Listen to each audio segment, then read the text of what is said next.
사도 베드로가 핍박의 강도가 초대교회 성도들에게 점점 심해질 때 로마 황제들에 의해서, 로마 정부에 의해서 점점 교회와 성도들 코너로 몰아가는 어둠의 시대, 위기의 시대에 베드로 사도가 당시의 교회 지도자들과 교회와 성도들에게 주셨던 말씀입니다. 그 중에서도 베드로 전후서에서 가장 핵심이 되는 구절이 바로 이 베드로전서 2장 9절이 아닌가 생각됩니다. 이것은 다름 아니라 예수를 믿는 성도들, 예수된 오늘날 또한 예수를 믿는 우리들의 자기 정체성이 무엇인가, 그것을 확고하고 분명하게 해주는 말씀입니다.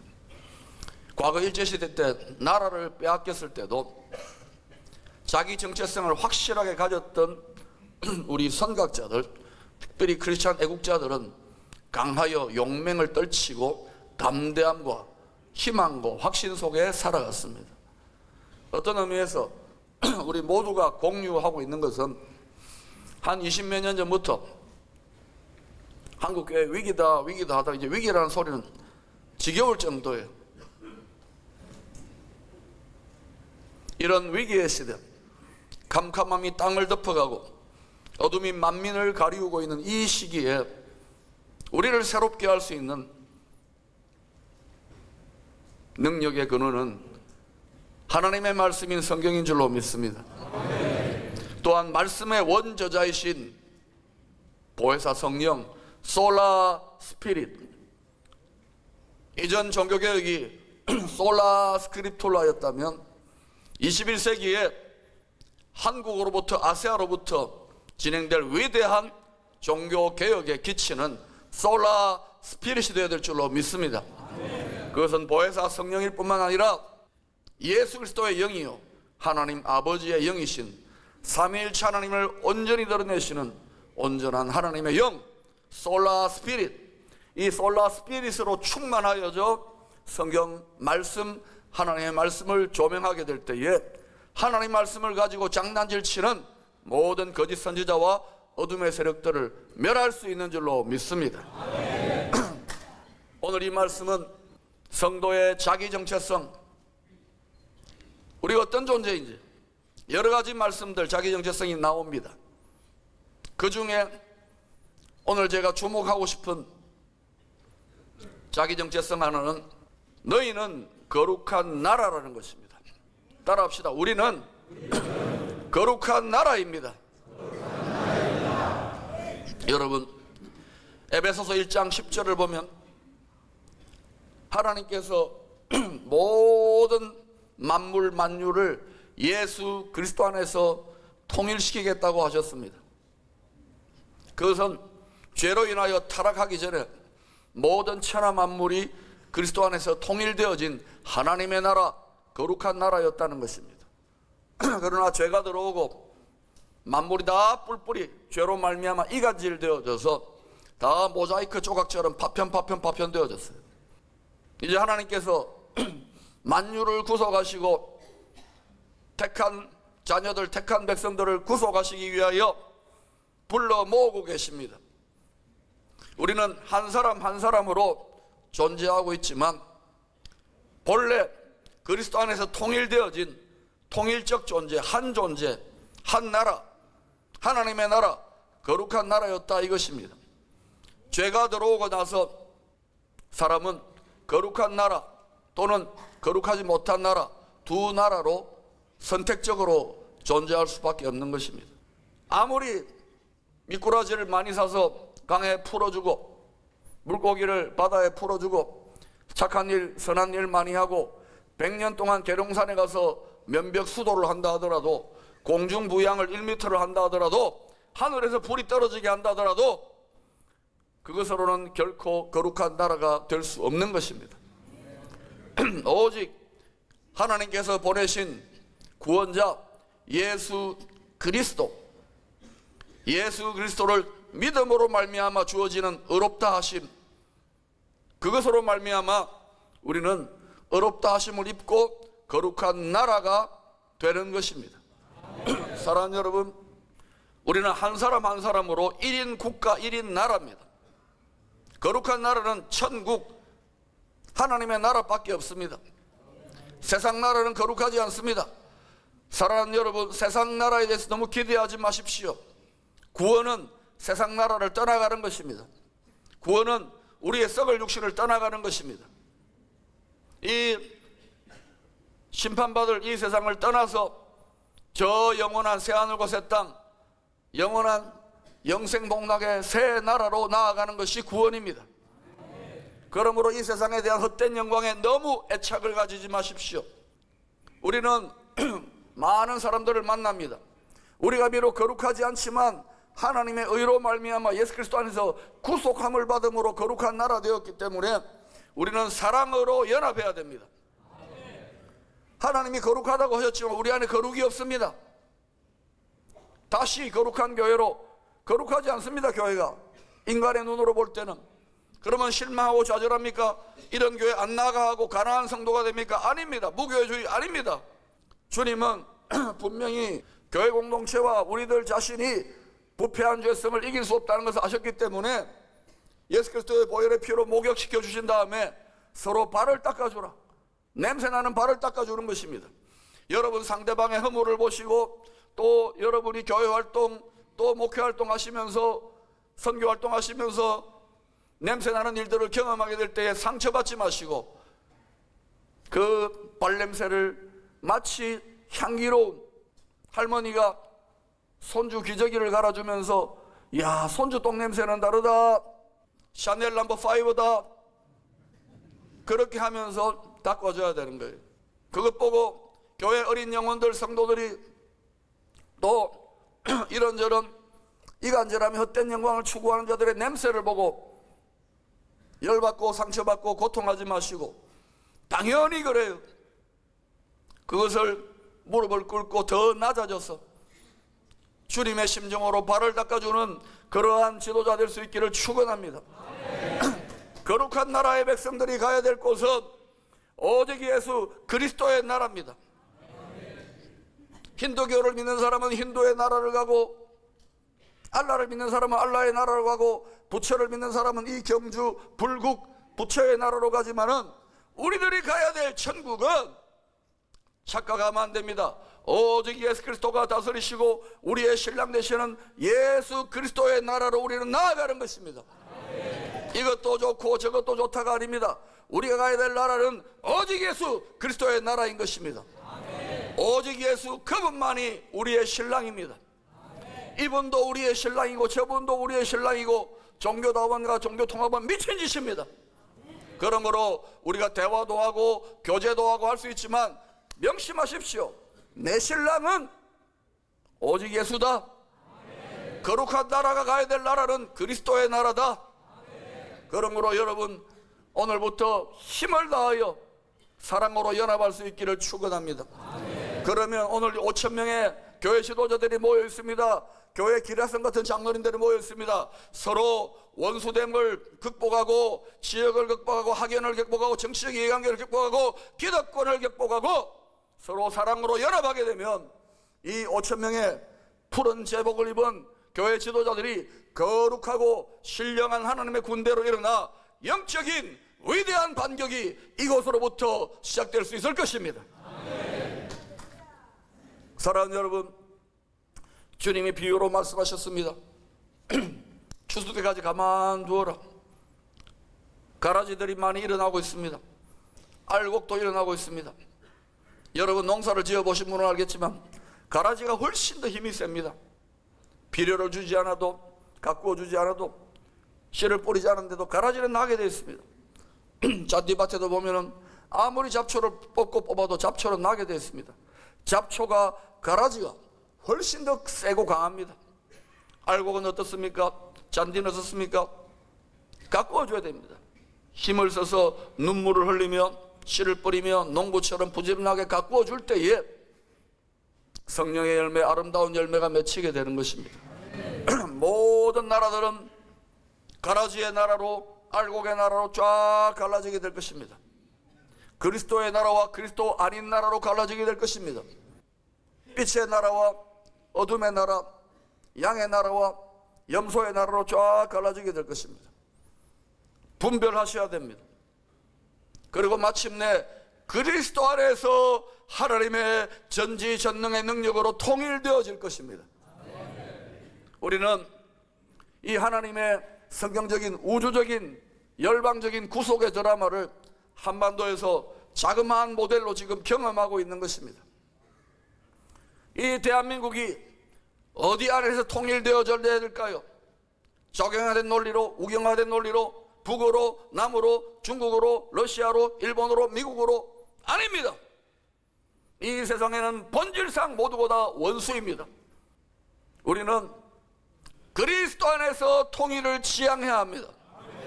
그리고 그리스도 안에서 본질상 왼수이지만 우리가 누구와 가까이 해야 될 것인지 그것을 전략적으로 선택해야 하는 것입니다.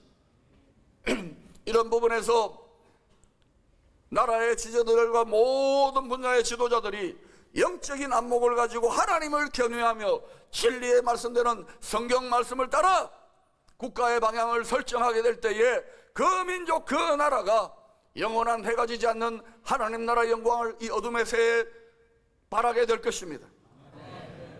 사랑하는 여러분, 여러분은 알곡의 거룩한 나라의 연합을 이룰 수 있기를 축원합니다. 이렇게 사색당쟁 사분오열된 것 비난하지 마시고 우리들끼리 먼저 사랑으로 연합하고 용납할 수 있게 되기를 축원합니다. 나의 이해관계, 나의 기득권, 나의 비즈니스, 나의 탐심을 따라 우상 숭배적으로 이 앞집산했던 것들을 회개하십시오. 그렇지 아니하면 이 민족의 갈갈이 찢겨버린 적전 분열의 상황을 치유할 수 없을 것입니다.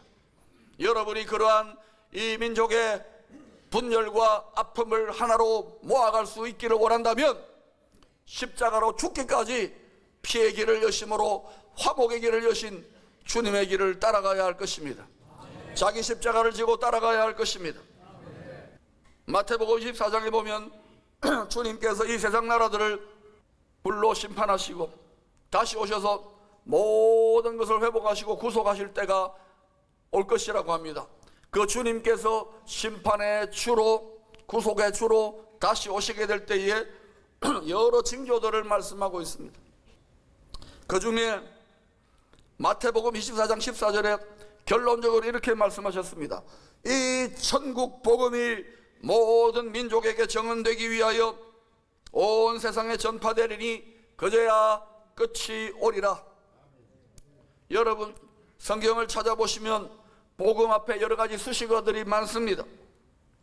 하나님의 복음, 하나님 나라의 복음, 천국 복음, 화평의 복음, 은혜의 복음, 그의 아들의 복음, 나의 복음, 그리스도의 복음, 우리의 복음, 구원의 복음, 평안의 복음, 영광의 복음, 영원한 복음. 그 외에도 많습니다. 그런데 실수가 없으신 주님께서 자신이 다시 오시게 될 때에 전해야 될 모든 민족에게 전해야 될 복음이 천국 복음이라고 합니다. 다른 복음이 아니라 천국 복음입니다.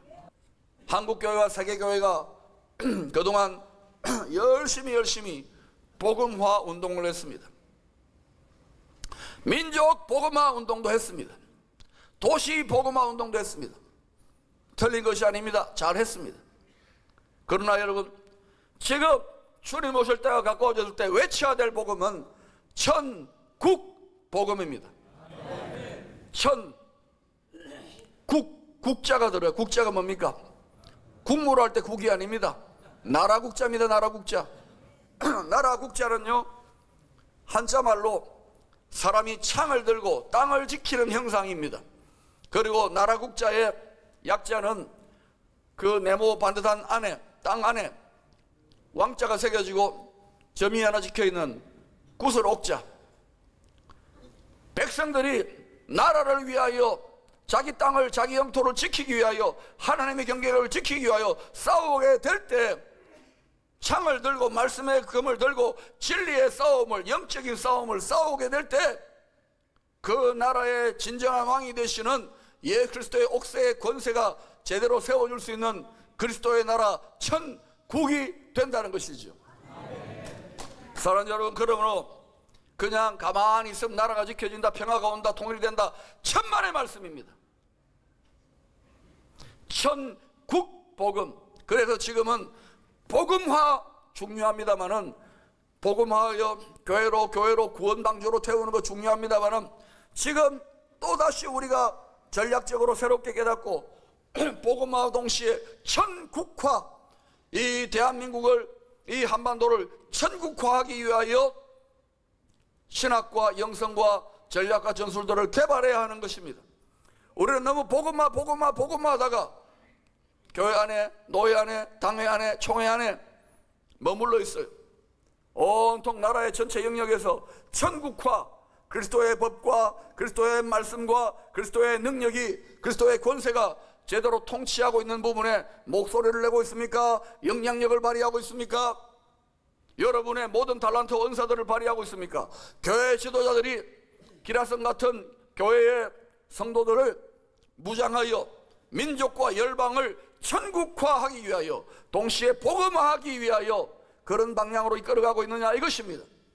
개별 교회로는 천만 성도라고 하지만 다 뿔뿔이 흩어져 있고, 민족의 사분오열의 아픔을 끌어안을 만한 영성과 리더십을 보여주지 못하고, 동시에 복음화로 교회 안으로 이끌다 보니까 그저 한 성도 빼앗길까봐, 그래서 교회에 적은 교회가 되는 거 아닙니까? 목사에 적은 목사가 되는 거 아닙니까? 선교사에 적은 선교사가 되는 거 아닙니까?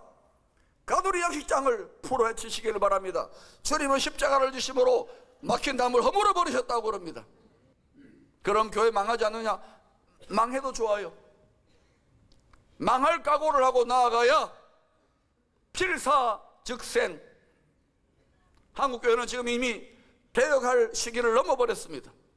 예수와 함께 죽어야 예수와 함께 현재적 부활의 능력으로 이 민족을 이끌 만한 통일의 위대한 시대와 열방을 복음할 만한 위대한 통일 한국의 비전을 제시할 수 있을 것입니다. 우리가 그렇게 살고 있지 못하지 않습니까? 우리는 그 비전을 위하여 5000년 위대한 선진들을 통하여 연단의 연단을 거듭받고 여기까지 왔습니다. 젊은 아이들은 헬조선, 지옥조선이라고 합니다. 이게 나라냐고 합니다. 예? 연약한 부분이 있겠지만 역사를 바로 공부하세요. 위대한 나라입니다. 여러분 선교지 가고 저 힘든 나라 가보세요. 선진국도 가보세요. 한국처럼 살기 좋은 나라가 어디 있습니까? 천국조선입니다. 헤븐조선입니다. 그러나 더 헤븐 될 수 있도록, 더 천국화 될 수 있도록, 어둠이 이기지 못하고 빛이 다스릴 수 있도록 더욱더 목소리를 높여 기도하며 선한 영향력들을 연합하여 발휘해야 될 줄로 믿습니다. 천국화, 복음화도 중요하지만 천국화 되는 영성과 전략과 전술을 개발하는 데서 아주 중요한 것이 뭐냐면은 바로 기도입니다. 기도는 천국화하는데, 이 죄악 많은 땅을 천국화하는데 핵심입니다. 핵심 자원입니다. 그러나 오늘 교회마다 새벽 기도가 텅텅 비고 철학 기도가 텅텅 비고 기도하지 않습니다. 이런 모임도 그저 교제하고 친교하고 맛있는 거 먹고 여행 가고 기도해야 될 때입니다. 기도해야 될 때.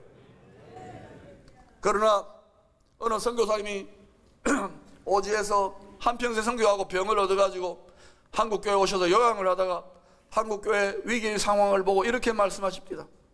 죽기 전입니다. 그분이 무슨 미련이 있겠습니까? 말기암 환자가 친구 목사님에게 이렇게 말했대요. 친구야, 내가 볼 때 한국교회 이 지경이 된 것은 너무너무 기도를 많이 해서 이렇게 되었다고. 무슨 말입니까? 우리의 기도의 1순위가 무엇입니까? 내 자식, 내 가정, 내 노후 대책, 내 영광, 내 건강, 우리 교회, 나. 주님 분명히 이방인의 기도를 버리라 그랬어요. 무엇을 먹을까, 무엇을 마실까, 무엇을 입을까 염려하지 말라. 이런 다 이방인들이 구하는 것이다. 이방인들도 엄청나게 기도합니다. 금식기도, 산기도, 물기도, 강기도, 온갖 거 다 합니다. 한겨울 영하 20도에 얼음 깨고 들어가가지고 밥 굶어가면서 생살 씹어가면서 영흥을 얻으려고 기도합니다. 그런 종류의 기도와 본질상 달라지려면 우리는 너희는 먼저 그의 나라와 그의 의를 구하라. 그리하면 나머지 모든 건 더하여 주신다고요. 그런데도 우리는 그 말씀을 정말 믿지 않아요. 내게 급해요. 내 교회가 급해요. 정말 누군가는 이 말씀을 죽기까지 한번 실험해 보시기를 축원합니다. 그럼 어떤 일이 날까요? 너희가 내 안에 거하고 내 말이 너희 안에 거하면 무엇이든지 원하는 대로 구하라. 그리하면 이루리라. 우리는 무엇이든지 이루어지는 것에만 관심이 있어요. 우리가 주님 안에 들어가야 됩니다. 주님의 말이 늘 우리 안에 거해야 됩니다. 이 말은 무슨 말입니까? 예수님의 마음이 내 마음, 내 마음이 예수님의 마음, 완전한 일치가 이루어질 때에, 완전하게 주님과 내가 온전히 하나 되어졌을 때, 그때 내 마음이 주님의 마음으로 충만해졌을 그때에 마음 다해 생명 다해 사랑함으로 예수의 마음이 내 마음에 들어오고 내 생명은 없어지고 예수 부활의 생명이 나를 지배하게 될 때, 그 완전한 하나됨이 될 때 무엇이든지 기도하면, 사실 기도할 필요도 없어요. 생각만 해도 바로바로 응답이 되어져요. 주님의 때를 따라 시간과 공간을 초월하여 응답되어지는 거예요. 여러분은 진짜 무엇을 위하여 이 민족의 복음 통일을 위해 기도합니까? 아버지의 마음, 잃어버린 자녀를 택하고자 하는 주님의 절절한 애끓는 심정으로 그렇게 기도하고 있으십니까? 우리는 혹시 아버지의 마음에서 너무 엉뚱하게 빛나는 것은 아닌지, 왜 한국교회에 이토록 수치를 당하고 민족을 이끌 만한 위대한 영적 영향력과 위대한 부흥은 나타나지 않는 것일까요? 남을 탓할 게 아니에요. 바로 나 자신인 거예요. 여러분, 그러므로 기도를 바꾸세요. 잘못된 기도는 유계속한 기도, 뭐 되게 해주십시오, 높은 자리 되게 해주십시오, 이런 기도를 집어치우세요. 하나님의 뜻이면 높여주십니다. 높은 것이 좋은 것이 아니에요. 차라리 주와 함께 죽여주십시오. 생명 다해 주를 사랑하지 못했던 걸 회개합니다. 마음을 다해 주를 사랑하지 못했던 걸 회개합니다. 힘을 다해 주를 사랑하지 못했던 걸 회개합니다. 뜻을 다해 주를 사랑하지 못했던 걸 회개합니다. 여러분이 생명을 다하여 사랑하지 못했던 것들을 회개하게 되면, 이 회개가 받아들여지면은요, 죽음을 초월하는 예수 부활 생명의 능력이 여러분의 심령을 지배합니다. 그때 담대함이 임하게 되는 거예요. 여러분이 마음을 다해 주를 사랑하게 되면 예수의 마음이 나를 덮기 때문에 그 사랑으로 말미암아 내게 부족함이 없어지는 거예요. 모든 상처와 중독과 음란들 다 떠나갑니다. 모든 저주가 다 물러갑니다. 행복해지는 거예요. 그리고 마음을 다해 사랑하면 예수 지혜의 마음이 임하기 때문에 지혜와 모략과 총명과 명철로 신출귀몰한 하나님의 전략 전술들로 영적인 승리를 거두게 되는 거예요. 성신출하면 귀신 몰하는 거예요. 지금 한국교회는 성신이 출하고 있습니까? 너무 지식화, 너무 이데올로지화, 너무 철학화. 말이 아니라 능력입니다. 성신의 능력으로만이 이 시대를 감당할 수 있는 것입니다. 힘을 다하고 있습니까? 그러면 하늘로부터 임하는 세상을 이기는 힘이 위로부터 임하게 되는 것입니다. 뜻을 다하고 있습니까? 그러면 하늘로부터 임하는 위대한 대의명분이, 사람은 대의명분을 위하여 죽는 거예요. 대의명분을 위하여 싸우는 거예요. 생명을 다하여, 마음을 다하여, 힘을 다하여, 뜻을 다하여 하나님을 사랑하지 않았다면, 이 세상에 대해 근심하며 염려하며 죽을까봐 두려워하고 지혜가 부족하고 어리석다면, 세임과 능력이 넌 입혀지지 않는다면, 위대한 대의명분으로 내 피가 끓지 않는다면 가슴을 찢으시기를 바랍니다. 주 앞에 통해 자복하시기를 바랍니다. 다른 사람들 야단치고 비난할 거 없어요. 내가 거룩한 나라인 거예요. 내가 거룩한 나라답게 살지 못했기 때문에 대한민국이 천국화가 되지 못한 거예요. 빛의 나라, 알곡의 나라가 되지 못한 거예요. 숫자를 자랑하지 말라 이것입니다.